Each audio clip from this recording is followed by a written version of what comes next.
Man is back. Oh, okay, boys. Oh my gosh, the ring got messed up. This is a 5 out of freaking 5. It is beat making time. Next week is E3 week. My album comes out next week. I have the leopard. Oh, look at that, my God. This is your boy. All right, ladies and gentlemen of the YouTube citizens, y'all know who this is. This is your boy Dash True Inferno. Back at it with another Pokemon Unite commentary video gameplay for you guys, and happy Thanksgiving, by the way. I just want to get that out the way real quick before we get on with the meat of this topic, and that is this. Sony is salty that Microsoft is working on a deal with Activision Blizzard that will cost around $69 billion. I'm not rounding it up to that number, but y'all get the drill.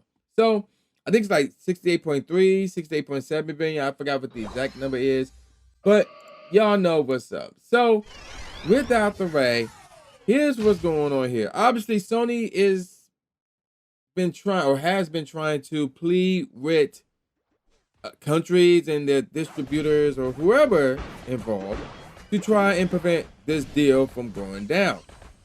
And here's the thing. So, one of the worries is that since Microsoft, aka the company that owns Xbox, we now own Activision Blizzard, the company that owns a lot of well-known games, but one of them being Call of Duty.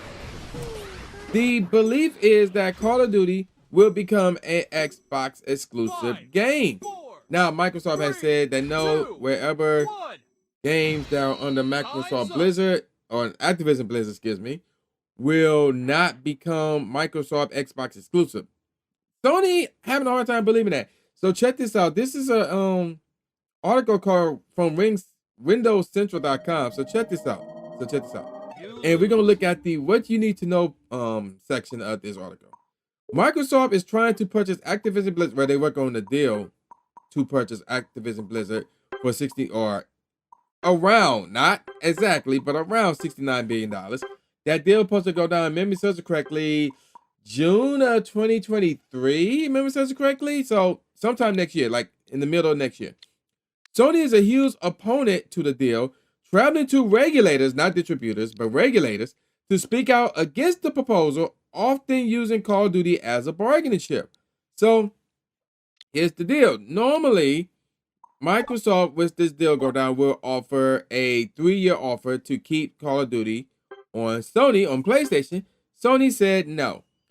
But here's something else that happened. And now we're going to get on to the midst of this article. So we're going to go on down to the, let's say, the 4th paragraph. One big opponent of the deal is Sony, who is Microsoft's chief competitor in the console space. While most other publishers have generally said little to decry the deal, rival platform holders like Sony and Google, I don't know why Google's in the mix, but whatever, have quietly and not so quietly expressed their concern to regulators that Microsoft could end up with too much power in the space should it seek to foreclose games like Call of Duty from their platforms. Let me translate with that. The belief is that Microsoft will become a monopoly if Call of Duty or games like Call of Duty is Xbox exclusive. But let's move on. Microsoft has shot back, stating that it has no plans to remove Call of Duty from PlayStation, at least initially offering Sony a 3-year contract that would guarantee access to the game. Sony previously said that that was not good enough. Now we move on to the next paragraph. Here's where things get really interesting. Now a new deal has suggested that Microsoft has conceded not 3, but now 10 years of Call of Duty access. Microsoft Gaming CEO Phil Spencer has also been conducting various interviews to emphasize that there's no plan to remove or degrade Call of Duty on PlayStation, despite Sony's claims to the contrary. Sony declined to comment on the 10-year licensing deal report, while claiming that Microsoft has a quote-unquote history of quote-unquote dominated industries, while claiming gamers quote-unquote choices will disappear, end quote, without explaining exactly what choices they're referring to. So here's the deal. Here's the thing about that. But let's talk about that real quick before we get to this whole 10-year thing. I mean, 10 years is a long time. I know time been moving fast, but 10 years is awfully a long time. So I guess the question is, it's a 10-year deal, but for how much is money going to be involved here? So that, and who's asking for the money? Is it PlayStation? It got to be PlayStation, because if Microsoft is owning Activision Blizzard, meaning their own Call of Duty, and PlayStation running on their platform, then that means that Microsoft would have to be asking for money from Sony to keep on the platform. I'm assuming, but I'm not 100% sure, but that's what I'm assuming. Now, let's get to the whole, Microsoft have a history of dominating industries while claiming gamers' choices will disappear. So, y'all remember a little game called Minecraft? So, Minecraft wasn't exactly a game that was originally created by Microsoft. No. Microsoft bought the studio that owned or that created Minecraft. So, I want you guys to keep that in mind. So, I believe it's Mojang Studios. So, Microsoft owned Mojang Studios. They're the ones who created Minecraft. And what happened? What happened since then? It's still being played everywhere.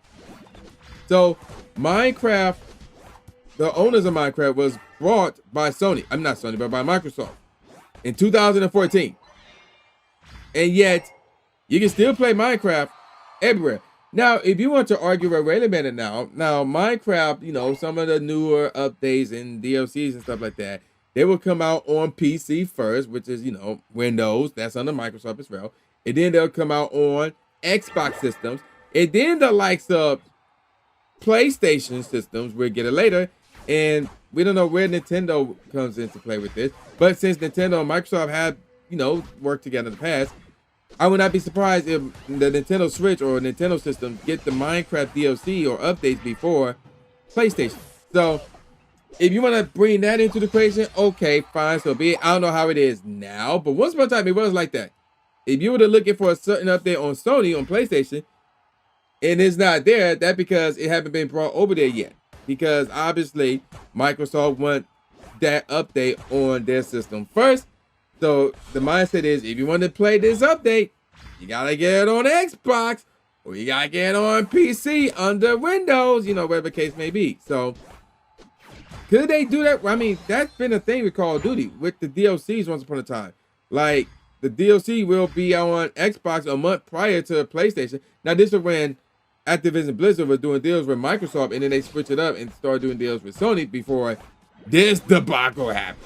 So if you worry about something like that, okay, so be it, and this happens all the time where a game would come out on a system for like a month, or in the DLC case, that'd be like a month or 2 months, whatever the case may be. And then 2 months later or a year later, it come out on the opposing system. I mean, that's been a thing. That's been a thing for a while. So if you worry about that, it's a slight concern, but it's not exactly a major concern, because eventually that update, that DLC, and ultimately that game is going to come out on the opposing system.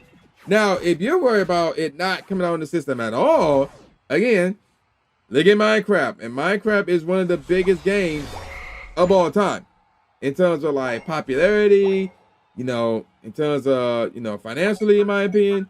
Like, this game is huge. This game is really, really huge. So Microsoft did not say, oh, this game is only for Sony, and I mean, not only for Sony, but only for Windows and the Xbox or anything like that. No, this game is like everywhere. You can play that thing on anything for the most part. So that's not the issue here. What the issue here is, what if Microsoft put Call of Duty on the Game Pass? Instead of you paying $60 to $70 for every single Call of Duty game that comes out every year, you can just pay $10 a month and just play the Call of Duty game just like that. Which makes more sense, because you'll be saving a lot more money, because not just the new Call of Duty, it'll be every other game that's on the Game Pass, all for $10 a month. That's not a bad deal. And people are going to be like, why am I paying $70 to play this Call of Duty game that only going to last for a year, where I could just do the whole $10 a month thing and then get that game amongst other games and every single Call of Duty game that comes out for that point going forward? That makes more sense. So yeah, Sony got some concerns, legit concerns if, you know, that becomes a thing. Now, which brings me to this. Which one do I prefer? So let's look at two scenarios here. On one side, if Microsoft does indeed go through and own Activision Blizzard, and, you know, this is like the beginning of a domino effect where Microsoft Blizzard, who got a lot of money, start buying other companies like EA, like, what is it, Ubisoft, like Capcom, like Square Enix, and all these other video game, what is it, developers or publishers, whatever the case may be, that make the third-party games that we all know and love, well, we all know, and they put them on the Game Pass. So on one side, the whole competitive aspect will be gone for the most part, because now the objective here is for you to go get an Xbox. And it's like, well, if you're a Sony fanboy, or if you're somebody who's been a fan of Sony for a while, or you prefer Sony because they have this better console, whatever the case may be, you're screwed. Because now at that point, the only thing Sony have is their first-party games. And let me say this as well. Sony's first-party games are way better than Microsoft's first-party games. The only exception to that is Forza. Forza this year was much better than Gran Turismo this year. So outside of that, Sony's first-party games is much better than Microsoft's first-party games. But tossing that aside, if all the third-party games strictly became Microsoft exclusive, then the God of Wars and the Uncharted and the Last of Us remakes cannot save Sony against that. And then let's keep in mind that Sony, with their version of Game Pass, which is trash, by the way, does not at this moment in time hold a candle to Microsoft's Game Pass. Well, and they need to be stop being lazy and add more games to that, not newer games to that. But you get the point. You all get the point. Bottom line is this. If Microsoft go through that deal and proceed to own other video game developers and publishers, whatever the case may be, then yeah, it would be bad for those who have PlayStation and for those who want to continue to buy PlayStation. But at the same time, if you're sick and tired of constantly paying $70 for this game, or constantly sick and tired of paying all these different monthly fees for all these video game streaming services, because, you know, Microsoft got their Game Pass, Sony got their version of Game Pass, EA got something, Steam got something. There's another one like that's like a competitor to Steam. I forgot what it's called. But you know, Capcom got theirs. Square Enix got theirs. And you know, and then you paying $10, $15, $20 a month for each streaming service, and it adds up to like $80, $90, $100 a month. Whereas if all those games were on Xbox and they're only just $10 to $15 a month, that is much cheaper. So all these games are on one system, are on one streaming service for one reasonable price per month. That's great. Like, yo, that would be great. So where am I on that spectrum right here? Am I on I prefer games to be on both systems, or do I like the idea of paying for all of these games for one simple price? I mean, they both sound good, to be honest, but me personally. But I have to go with the, like, yo, Sony, they need games. I have to go with that route, because outside of Nintendo, I grew up as a Nintendo kid, and then Sega was right there too. But after those two, it was PlayStation. You know, I had every single PlayStation from PlayStation 1 up to the 5. So I've been more of a PlayStation fan than Xbox, because I didn't get the original Xbox, even though I played it more than once, actually multiple times, but I never owned it. And it wasn't until the 360 when I started on Xbox 360 systems, rather. The 360, the Xbox One, and the Series X. So yeah, I had those as well. But I'm more Sony than Microsoft. But let's be real, this year, Microsoft has been kicking Sony in the butt. So Frostgoon made that prediction. Yeah, she was correct with that prediction. Now, she was completely dead wrong in terms of the reasoning behind her prediction, but we ain't gonna get there. I already talked about that in a previous video. But yo, Microsoft is really owning Sony this year. And the funny thing is, it's not because of anything Microsoft is doing. Sony is constantly shooting themselves in the foot. So with that going on, and Microsoft may potentially be a monopoly, like, yo, I mean, either way, I'm down for either or, to be honest. But I would prefer, if I had to choose one, I would prefer if games will continue to coming out on Sony system. So that's where I'm at with that. And I'm gonna call it a wrap. And with all that said, y'all know this is brand new Jake Gatsby, aka New Stephen A. Smith, saying peace out, y'all, and I'll see y'all next time. Yeah. Here comes the